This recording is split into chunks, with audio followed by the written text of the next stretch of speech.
contra Ucrania desde la OTAN entera, digamos, porque toda la Unión Europea y Estados Unidos le pusieron trabas económicas y dejaron de comprarle el gas y etcétera, a Rusia lo que lo mantiene económicamente vivo y estable son sus aliados comerciales, que en este caso es China, Claro. digamos.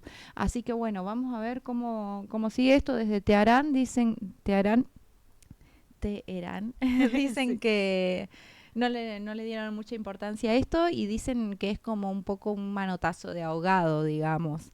Y desde Irán hablan de que su estrategia es más el cansancio, como resistir lo máximo que puedan, así que bueno, es también un tema que nos tiene ahí. Todos los días aparecen cosas, como que es una región en mucho conflicto, obviamente. Israel sigue atacando franja de Gaza, hay muchos colonos israelíes que siguen eh, ocupando territorio en Cisjordania. También Israel atacó unas bases militares en Siria, en el norte de Siria, que es muy cerquita de la frontera con Turquía, que entró Claro. en el acuerdo de la Meca. Entonces, bueno, una región en constante conflicto que nos va a dar que hablar seguramente. Y las sanciones económicas a Irán por parte de Estados Unidos no comienzan ahora ni con Trump, sino que tienen como casi medio siglo. O sea, Irán es uno de los países que es constantemente atacado por Estados Unidos en el ámbito de las primeras de sanciones económicas. Las primeras surgieron a partir de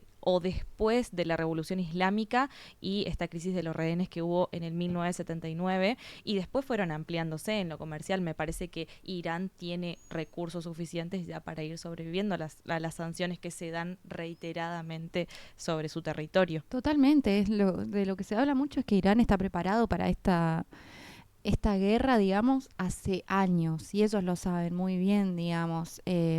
Bueno, la campaña de sanciones y presión sobre la economía iraní de Estados Unidos es más que nada amenazar a los países que comercian con Irán. Es un poco de lo que hablábamos, ¿no? Entonces, van a dejar de comerciar con Irán ciertos países que están aliados a Estados Unidos, pero los más importantes no. Así que, bueno, no sé qué, es un poco de manipulación y persuasión, digamos, que también se usa mucho en este tipo de conflictos.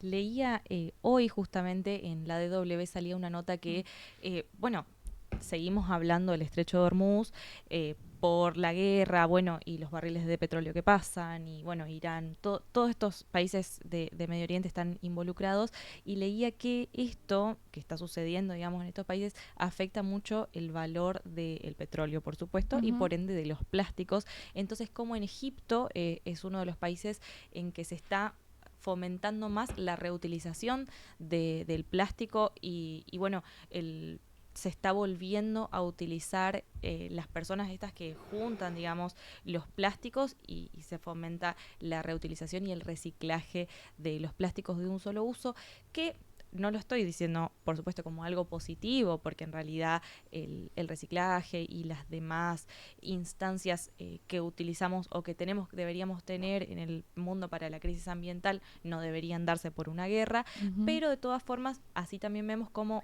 cuestiones que son entre países de geopolítica también nos afectan en otros aspectos de nuestras microeconomías. En Egipto contaban que se valoriza mucho más al recolector urbano ahora porque recolecta el plástico y tiene toda una cadena de producción mucho más interesante que se revaloriza más desde que aumentó el precio del petróleo por las sanciones que hay en el estrecho de Hormuz. Totalmente. El otro día también leía que por ejemplo, en Estados Unidos hace ya un tiempo empezaron a instalar, a darle mucha importancia, digamos, a la energía solar. Entonces, en zonas donde donde es mucho más propicio el clima para este tipo de energías, como por ejemplo Texas, hicieron un montón de, de campaña para incentivar los paneles solares. Y bueno, es un lugar que además que uno piensa como es una de los estados más conservadores de Estados Unidos, y así todo una energía que funciona, que da resultados reales a partir de, no me acuerdo en qué momento fue que surgió, pero a partir de algún conflicto que hizo que la energía esté más cara en Estados Unidos, eso llevó a que empiecen a usar energías renovables como Solar. la solar. Así que, Cambios obviamente, interesantes. sí, interesante, tal cual, tal cual. Bueno, hablando un poco de Estados Unidos, esto que contaba, algo que leí hoy que me pareció muy impresionante, por no decirlo de otra manera, es que Trump envió por ahora a 20 inmigrantes indocumentados, o sea, deportó a 20 inmigrantes y los llevó a Liberia. Liberia es un país de África que queda sobre como la costa. Y, y bueno, esto es un nuevo paso a la política migratoria de Trump. Hicieron un acuerdo los dos países, que obviamente un acuerdo económico, ¿no? Trump, Estados Unidos le paga a estos países para tener a sus inmigrantes, y son inmigrantes que son de países por las que alguna razón no los pueden devolver. ¿Qué significa esto? Si, por ejemplo, Trump tiene ciudadanos ecuatorianos y Ecuador no muestra una garantía de recibir a estos inmigrantes y no lo pueden devolver a su país natal, bueno, tener un punto, un lugar extra donde deportarlos sin importar que no puedan volver a su país.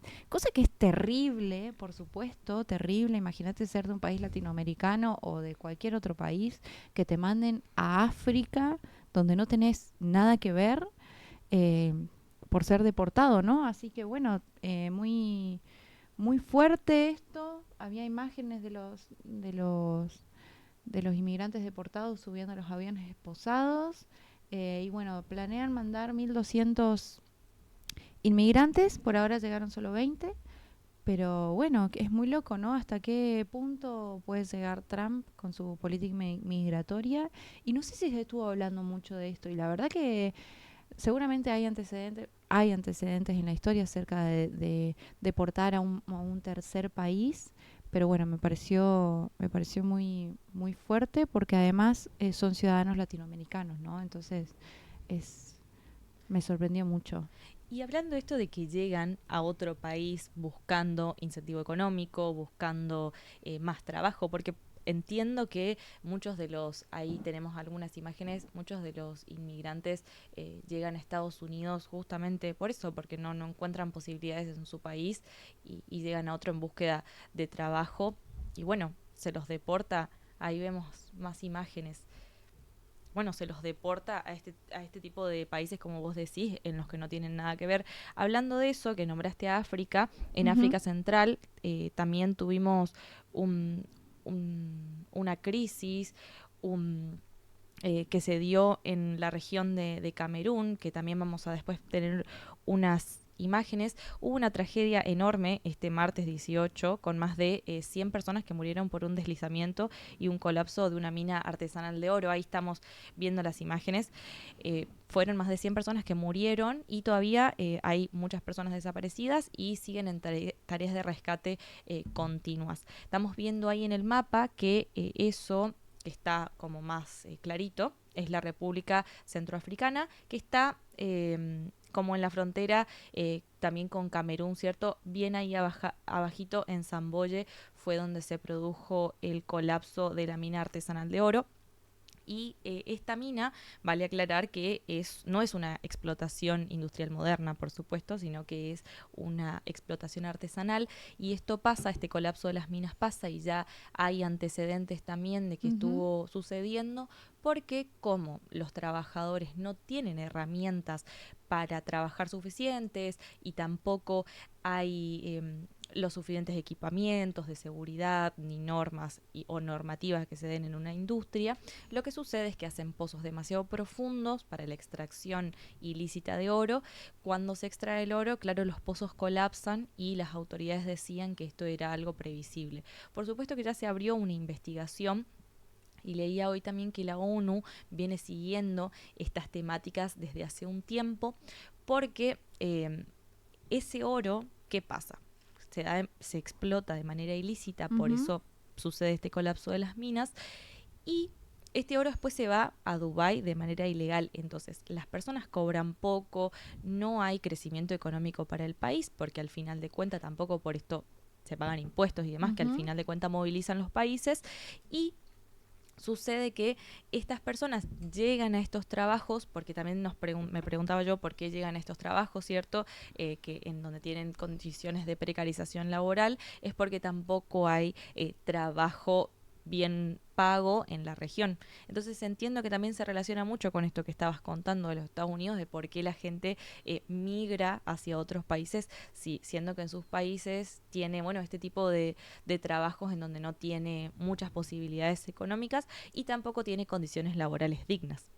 Sí, totalmente. Este creo que es un caso que ejemplifica muy bien la desigualdad total que hay en muchos países de África, digamos, ¿no? Como em, arriesgan su vida para, para poder extraer algo de minerales para después traficarlos de alguna manera, digamos, venderlos en el mercado ilegal a estos países que sí tienen, que después ves en Dubái que tiene calles enteras de oro, por ejemplo, y esos oros están manchados de sangre, si se quiere, porque em, son trabajadores africanos explotados que no tienen otra opción para vivir, así que bueno, sí, muy triste, siguen buscando sobrevivientes, había Sí, leído. y todas las personas que están trabajando en estas misiones de rescate también lo están haciendo de manera voluntaria, Mm. porque de parte de... Estado muy ausente Sí, seguramente. exactamente.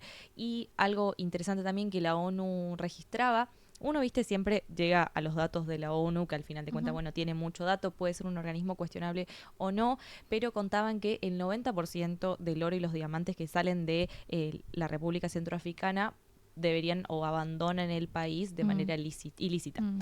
Entonces, es como una cadena que no tiene fin y este hecho de las minas es un hecho que se está dando de manera repetitiva porque no es la primera mina que colapsa. Nosotros acá en Argentina también hacemos extracción de minerales, acá en Misiones también, no minerales como oro y diamantes, pero también se da y muchas veces se trabaja en la legislación justamente para eso, porque como son trabajos que son ya especialmente peligrosos, eh, tienen que tener una legislación muy concreta.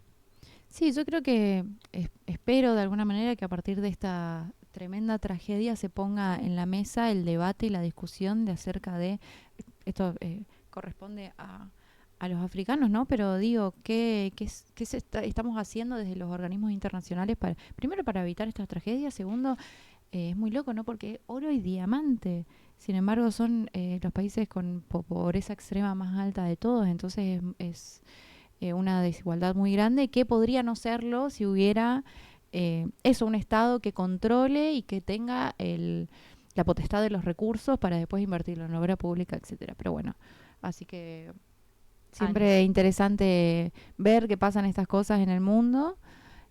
Así que bueno, esa fue nuestra tanda.